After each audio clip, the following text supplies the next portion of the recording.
বটসাবিত্রী ব্রতকথা কি? এই ব্রতকথার পিছনে লুকিয়ে থাকা ইতিহাসই বা কি? এই সমস্ত প্রশ্নের উত্তরই আজকের এই ভিডিওতে থাকবে। বৈশাখ মাসের সংক্রান্তি অথবা জ্যৈষ্ঠ মাসের প্রারম্ভিক কালে বটসাবিত্রী চতুর্দশী ব্রত পালন করা হয়। এই দিন সাবিত্রী, সত্যবান ও ধর্মরাজের পূজা করা হয়। বলা হয় এই ব্রত পালন করলে বৈধব্য যন্ত্রণা ভোগ করতে হয় না। সধবা মহিলারা এই ব্রত পালন করে থাকেন। জেনে নেওয়া যাক এই ব্রতের পেছনে প্রচলিত কাহিনী কি। এককালে মদ্র নামে এক রাজ্য ছিল। সেই রাজ্যের রাজা অশ্বপতির কোনো সন্তান না হওয়ায় সেই পত্নীর সাথে সাবিত্রী দেবীর আরাধনা শুরু করেন। 14 বছর ব্রত পালন করে ব্রত উদযাপনের সময় তাদের আরাধনায় খুশি হয়ে সাবিত্রী দেবী তাদের আশীর্বাদ করেন যে তাদের সর্বসুলক্ষণাযুক্ত এক কন্যা সন্তান জন্মগ্রহণ করবে।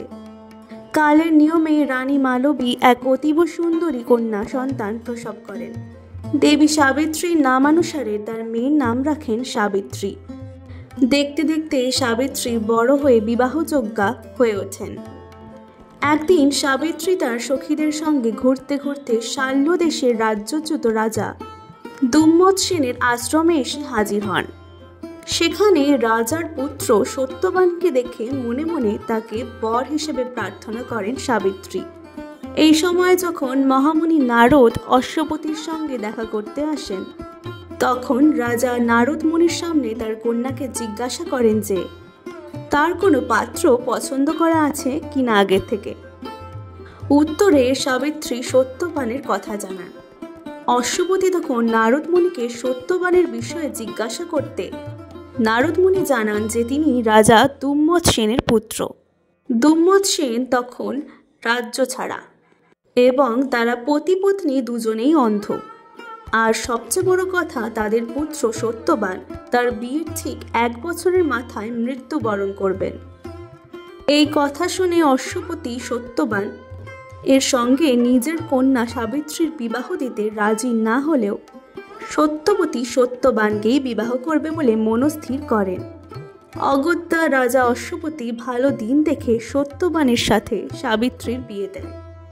সাবিত্রী বনে সত্যবানের আশ্রমে এসে তার অন্ধ শ্বশুর শাশুড়ির সেবা যত্ন করে সকলের প্রিয় হয়ে ওঠেন এবং মন দিয়ে সংসার করতে থাকেন।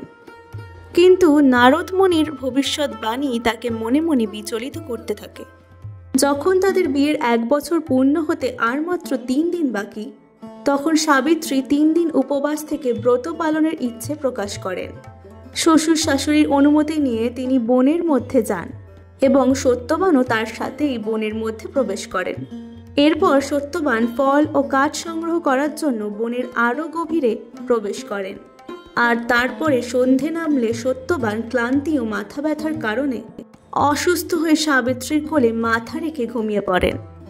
দেখতে দেখতে তার দেহ থেকে প্রাণ বেরিয়ে যায়।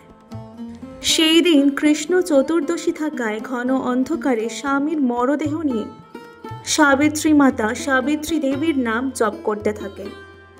আর তার দেহ থেকে এক প্রকার জ্যোতি বিচ্ছুরিত হতে থাকে। তা দেখে সত্যবানের প্রাণ নিতে আগত যমদূতেরা আশ্চর্য হয়ে যান এবং সত্যবানের প্রাণবায়ু না নিয়ে যমালয়কে ধর্মরাজকে সম্পূর্ণ ব্যাপারটি বিস্তারিতভাবে জানায়। এইদিকে ধর্মরাজ সত্যবানের প্রাণবায়ু নিয়ে যাবার সময় দেখে সাবিত্রী তার পিছনে আসছেন। ধর্মরাজ তাকে জিজ্ঞাসা করলেই তিনি ধর্মরাজের স্তব করতে থাকেন। তাতে খুশি হয়ে ধর্মরাজ তাকে 3টে বর দিতে চান। সাবিত্রী তখন তার অন্ধ শ্বশুর শাশুড়ির চোখের জ্যোতি, শ্বশুরের রাজ্য আর তার বাবার 100 পুত্র হওয়ার বর প্রার্থনা করেন ধর্মরাজের নিকট। ধর্মরাজ খুশি মনে তথাস্তু বলে তাকে বর প্রদান করেন ও আবার চলতে থাকেন যমালয়ের উদ্দেশ্যে। চলতে চলতে তিনি দেখেন সাবিত্রী আবারও তার পিছনে পিছনে আসছেন।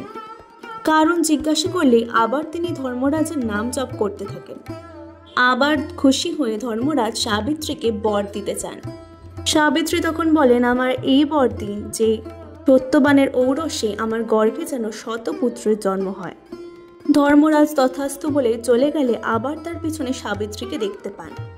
তখন ধর্মরাজ তাকে জিজ্ঞাসা করেন, কি ব্যাপার, সাবিত্রী বলেন, আপনি যে আমাকে সত্যবানের ঔরসে পুত্র হবার আশীর্বাদ করলেন, তাহলে আপনার ধর্ম রক্ষা পাবে কি করে? আপনি সত্যবানের প্রাণবায়ু ফিরিয়ে দিন আর আপনার ধর্ম রক্ষা করুন। এই শুনে ধর্মরাজ লজ্জায় পড়ে যান, সত্যবানের প্রাণবায়ু পুনরায় ফিরিয়ে দেন। এরপর সাবিত্রীর স্বামী সত্যবান জেগে ওঠেন। ওদিকে রাজা দুম্মত সেন এবং তার স্ত্রী জেগে সবকিছু দেখতে পান। তার মন্ত্রী এসেও খবর দেয় তাদের শত্রু বিনাশ হয়েছে।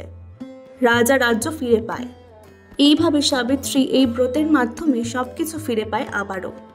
তারপর এই ব্রতের কথা চারিদিকে ছড়িয়ে পড়ে। ধর্ম দিয়ে, সততা দিয়ে সাবিত্রী তার স্বামীর জীবন রক্ষা করলেন।